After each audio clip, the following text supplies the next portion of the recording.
ओम शांति। 13 फरवरी 2022 अव्यक्त बाप दादा के महावाक्य। ओरिजिनल डेट 10 जनवरी 1990। होली हंस की विशेषताएं।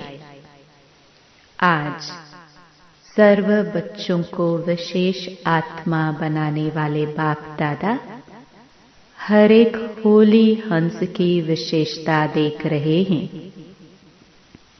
जैसे हंस की निर्णय शक्ति और परखने की शक्ति विशेष होती है, इसलिए ग्रहण करने की शक्ति भी विशेष है, जो मोती और कंकड़ दोनों को परखता है और फिर निर्णय करता है। उसके बाद मोती ग्रहण करता है, कंकड़ पत्थर छोड़ देता है।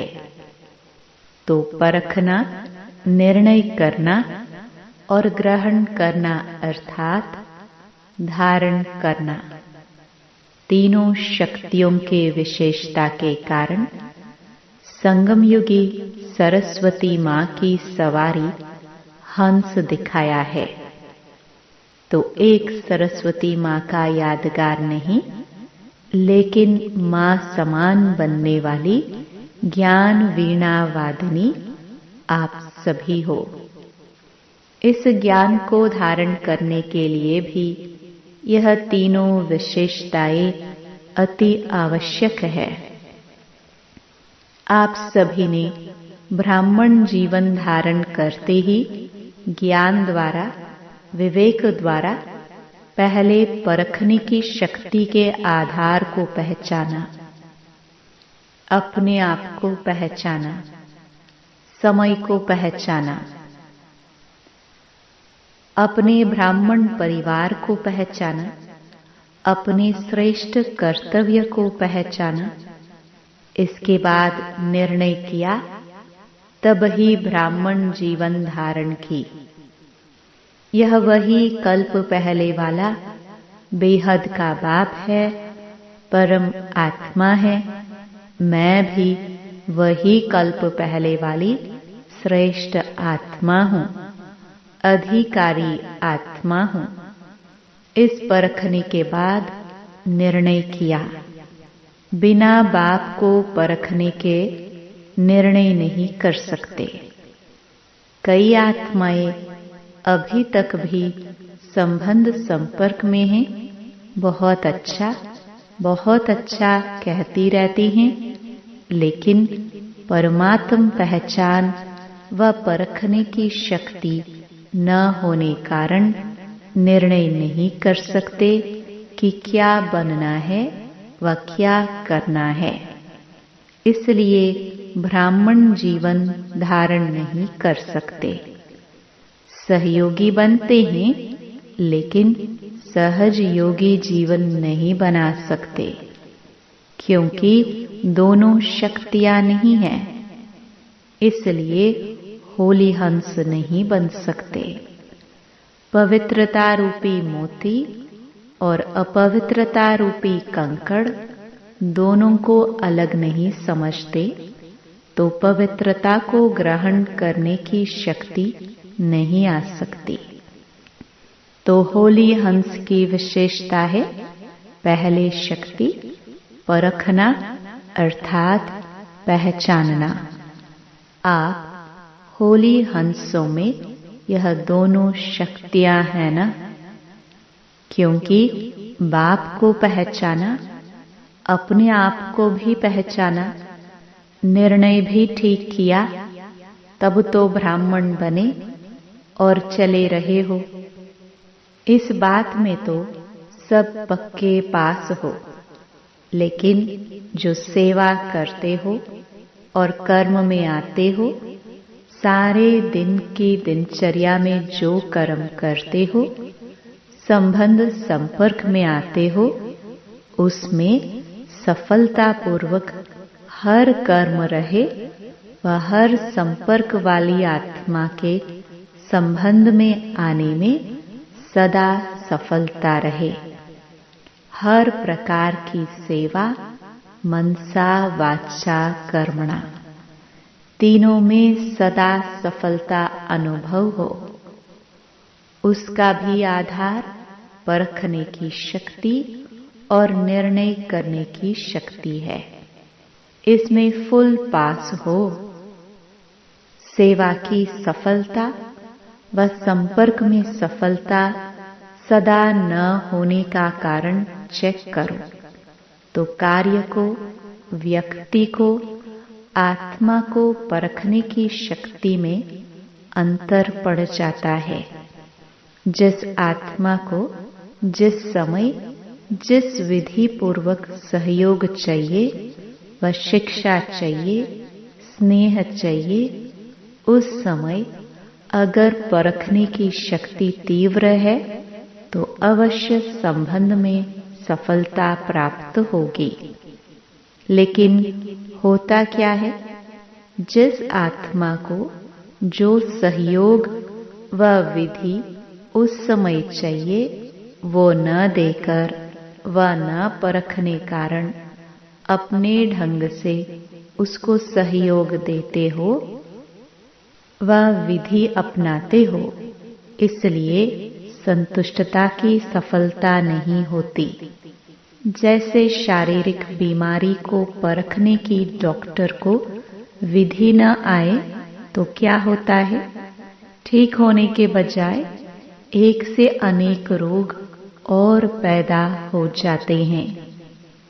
पेशेंट को संतुष्टता की सफलता नहीं मिलती, जिसको साधारण शब्दों में बाप दादा कहते हैं कि हर एक की नब्ज को पहचानो। चलना और चलाना भी जरूरी है, तो क्या करना पड़ेगा, पहचानने अर्थात परखने की शक्ति को तीव्र करना पड़े। इसमें अंतर पड़ जाता है, जिसको आप साधारण भाषा में कहते हो हैंडलिंग का फर्क। कहते हो ना, इनकी हैंडलिंग पुरानी है, इनकी नई है। यह अंतर क्यों पड़ा?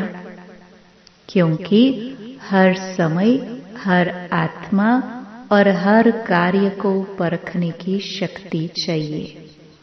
टोटल परखने की शक्ति आ गई है, लेकिन विस्तार से और बेहद के परखने की शक्ति की आवश्यकता है।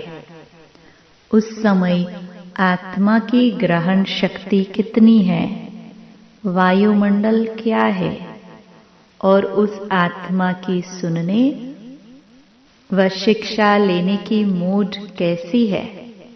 जैसे कोई कमजोर शरीर वाला हो और उसको ज्यादा से ज्यादा ताकत का इंजेक्शन दे देवे तो क्या हालत होगी, वह तो हार्ट फेल हो जाएगा, शांति में चला जाएगा।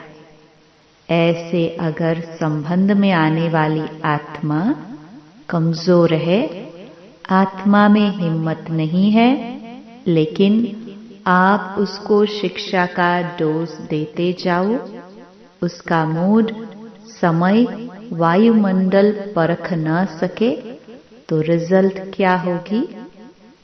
एक तो दिल शिकस्त हो जाएगा और शक्ति न होने कारण ग्रहण नहीं कर सकेगा और ही जिद और सिद्ध करने में उछलेगा। आपने तो अच्छी भावना से किया, लेकिन सफलता न मिलने का कारण परखने और निर्णय करने की शक्ति कम है। इसलिए सफलता मूर्त बनने में परसेंटेज हो जाती।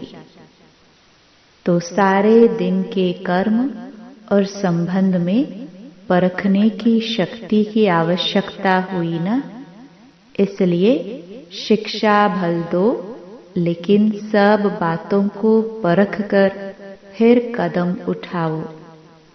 ऐसे ही सेवा के क्षेत्र में भी अगर आत्माओं की आवश्यकता और इच्छा परखने के बिना कितना भी अच्छा ज्ञान दे दो, कितनी भी मेहनत कर लो लेकिन सफलता नहीं होगी।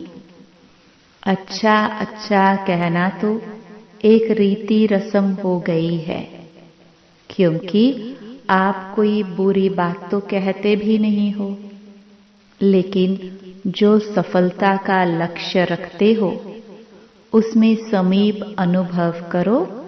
उसके लिए परखने की शक्ति अति आवश्यक है। जैसे कोई मुक्ति का इच्छुक है और उसको आप जीवन मुक्ति और मुक्ति दोनों भी दे दो, लेकिन वह रुचि नहीं रखेगा। पानी के प्यासे को 36 प्रकार का भोजन दे दो, लेकिन वह संतुष्ट पानी की बूंद से ही होगा, न कि भोजन से। तो मुक्ति के इच्छुक को परख कर अगर उसको मुक्ति के बारे में स्पष्टीकरण देंगे तो उसकी इच्छा भी बढ़ेगी और जीवन मुक्ति में परिवर्तन भी हो जाएंगे।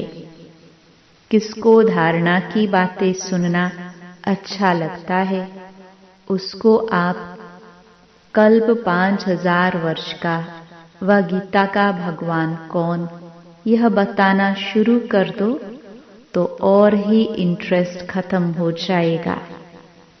इसलिए सेवा में भी आत्मा की स्थिति व उसकी आस्था क्या है उसको परखना आवश्यक है। तो सेवा में सफलता का आधार किस शक्ति पर हुआ? परखने की शक्ति चाहिए।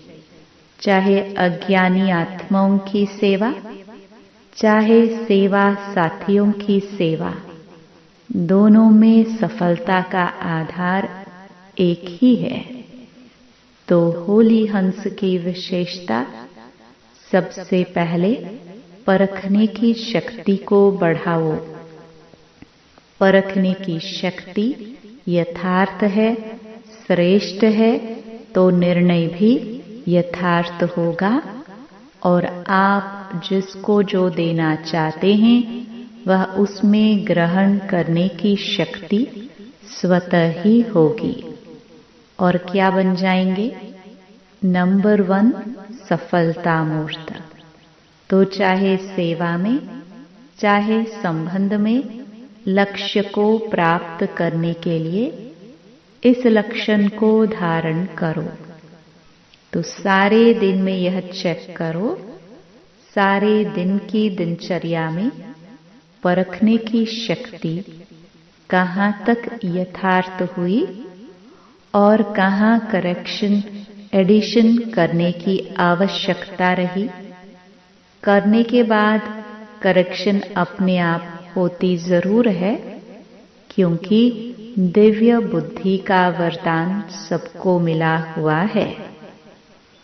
चाहे समस्या के वश, समय व परिस्थिति के वश, व कोई आत्माओं के संग के वश, व माया द्वारा मनमत के वश, उस समय परवश हो जाते हैं।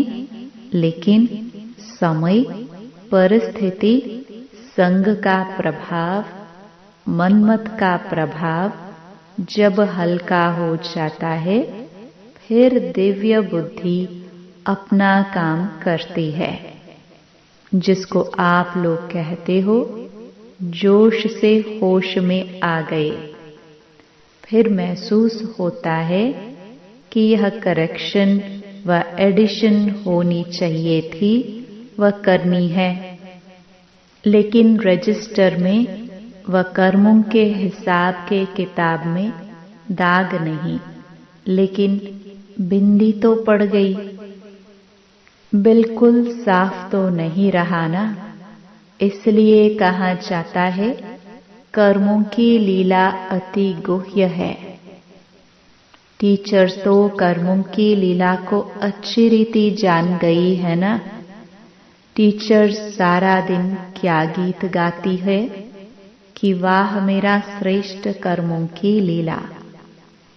कर्मों के गहन गति की लीला नहीं, श्रेष्ठ कर्मों की लीला।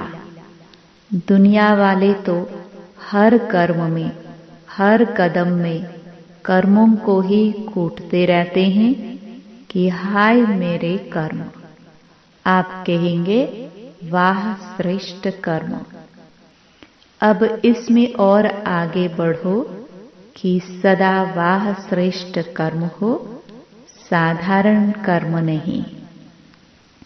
कर्मों को कूटना तो खत्म हो गया, लेकिन श्रेष्ठ कर्म हो इसमें अंडरलाइन करना। अगर मिक्स कर्म है, साधारण भी है, श्रेष्ठ भी है, तो सफलता भी मिक्स हो जाती है। अभी विशेष अटेंशन यह देना है कि साधारणता को विशेषता में परिवर्तन करो।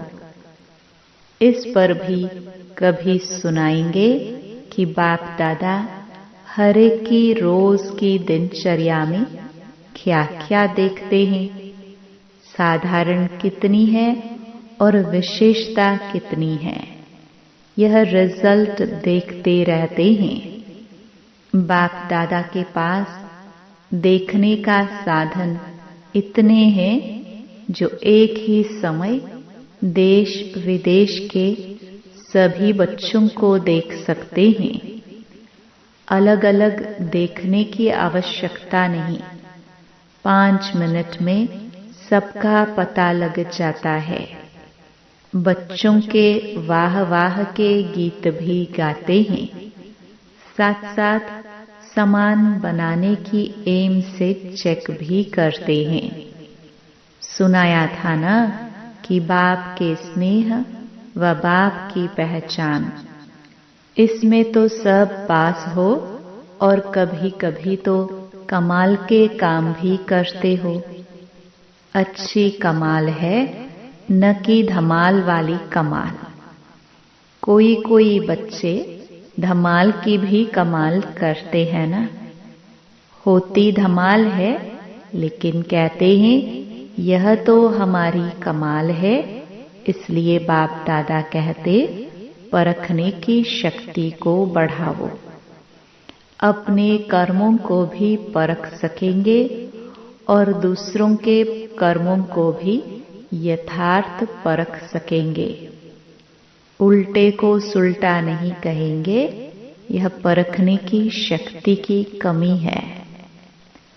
और सदा एक बात याद रखो, सबके लिए कह रहे हैं, कभी भी कोई ऐसा व्यर्थ व साधारण कर्म करते हो और अपने आप को पहचान नहीं सकते हो कि यह राइट है व रॉन्ग है, तो जब ऐसी परिस्थिति आती है वशीभूत हो जाते हैं। उस समय ऐसी परिस्थिति में सिद्धि को प्राप्त करने की श्रेष्ठ विधि क्या है? क्योंकि उस समय अपनी बुद्धि तो वशीभूत है। राइट को रॉन्ग समझते हो, रॉन्ग को रॉन्ग नहीं समझते हो, राइट समझते हो। फिर जिद करेंगे या सिद्ध करेंगे, यह निशानी है वशीभूत बुद्धि की। ऐसे समय पर सदैव एक बाप दादा की श्रेष्ठ मत याद रखो कि जिन्हों को बाप ने निमित्त बनाया है, वह निमित्त आत्माएं जो डायरेक्शन देती हैं उसको महत्व देना चाहिए। उस समय यह नहीं सोचो कि निमित्त बने हुए शायद कोई के कहने से कह रहे हैं, इसमें धोखा खा लेते हो।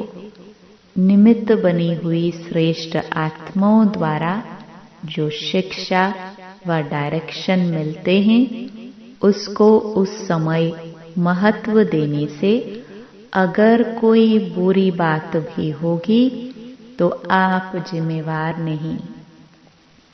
जैसे ब्रह्मा बाप के लिए सदा कहते हैं कि अगर ब्रह्मा द्वारा कोई गलती भी होगी तो वह गलती भी बदल के आपके प्रति सही हो जाएगी। तो ऐसे निमित्त बनी हुई आत्माओं प्रति कभी भी यह व्यर्थ संकल्प नहीं उठाना चाहिए। मानो कोई ऐसा फैसला भी दे देते हैं जो आपको ठीक नहीं लगता है, लेकिन आप उसमें जिम्मेवार नहीं हैं। आपका पाप नहीं बनेगा, आपका काम ठीक हो जाएगा, क्योंकि बाप बैठा है।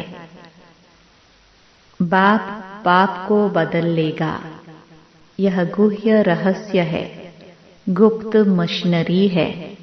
इसलिए निमित्त बनी हुई श्रेष्ठ आत्माओं के श्रेष्ठ डायरेक्शन को महत्व से कार्य में लगाओ। उसमें आपका फायदा है। नुकसान भी बदलकर फायदे में हो जाएगा। यह बाप की गारंटी है। समझा? इसलिए सुनाया कि कर्मों की लीला बड़ी विचित्र है। बाप जिम्मेवार है। जिनको निमित्त बनाया है उसका भी जिम्मेवार बाप है। आपके पाप को बदलने का भी जिम्मेवार है। ऐसे ही निमित्त नहीं बनाया है, सोच समझ के ड्रामा के लौ मुजीब निमित्त बनाया गया है। समझा? टीचर्स को अच्छा लगता है ना, इसमें फायदा है। बोझ हल्का हो गया। कोई भी बात आएगी तो कहेंगे निमित्त बने हुए बड़े जाने, हल्के हो गए ना। लेकिन सिर्फ कहने मात्र नहीं, समझने मात्र, स्नेह मात्र, स्वमान मात्र हो। इन गुह्य बातों को बाप जाने और जो समझदार बच्चे हैं वह जाने। निमित्त बनी हुई आत्माओं के लिए कुछ भी कहना अर्थात बाप के लिए कहना। निमित्त बाप ने बनाया है ना। बाप से ज्यादा आपको परखने की शक्ति है। बाप दादा का अति स्नेह सभी बच्चों से है। ऐसे नहीं कि निमित्त बने हुए से ही प्यार है, दूसरों से नहीं है। यह भी प्यार के कारण ही डायरेक्शन देते हैं। प्यार नहीं होता तो कहते जैसे चल रहे हैं चलते रहे।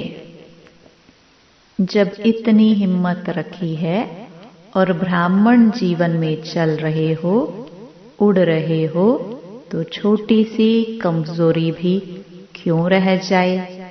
यह है प्यार। प्यार वाले की कमी कभी नहीं देखी जाती है। यह है प्यार की निशानी। जिससे दिल का सच्चा प्यार होता है, उसकी कमी को हमेशा अपनी कमी समझते हैं। अच्छा, कोई भी कार्य करो तो कभी भी कोई हलचल के वातावरण के प्रभाव में नहीं आओ। अपना प्रभाव डालो तो वह आपके प्रभाव में आ जाएंगे और दिल से यही निकलेगा कि सफलता हमारा जन्मसिद्ध अधिकार है। हिम्मत का बहुत महत्व है। कभी किसी बात में घबराओ नहीं। 1000 भुजाओं वाले आप भी हो। बाप की 1000 भुजाएं आपकी भी तो हुई ना। अच्छा, चारों ओर के सदा परखने की शक्ति की विशेष आत्माओं को सदा हर कर्म और संबंध में श्रेष्ठ सफलता प्राप्त करने वाली सफलता मूर्त आत्माओं को सदा हिम्मत और शुभ भावना और शुभ कामना द्वारा परिवर्तन करने वाली शक्तिशाली आत्माओं को सदा वाह मेरे श्रेष्ठ कर्म के खुशी के गीत गाने वाले बच्चों को बाप दादा का याद प्यार और नमस्ते। वरदान शांति की शक्ति से संस्कार मिलन द्वारा सर्व कार्य सफल करने वाले सदा निर्विघ्न भव। सदा निर्विघ्न वही रह सकता है जो सी फादर फॉलो फादर करता है। सी सिस्टर सी ब्रदर करने से ही हलचल होती है। इसलिए अब बाप को फॉलो करते हुए बाप समान संस्कार बनाओ तो संस्कार मिलन की रास करते हुए सदा निर्विघ्न रहेंगे। शांति की शक्ति से अथवा शांत रहने से कितना भी बड़ा विघ्न सहज समाप्त हो जाता है और सर्व कार्य स्वतः संपन्न हो जाते हैं। स्लोगन त्रिकालदर्शी वह है जो किसी भी बात को एक काल की दृष्टि से नहीं देखते, हर बात में कल्याण समझते हैं। ओम शांति।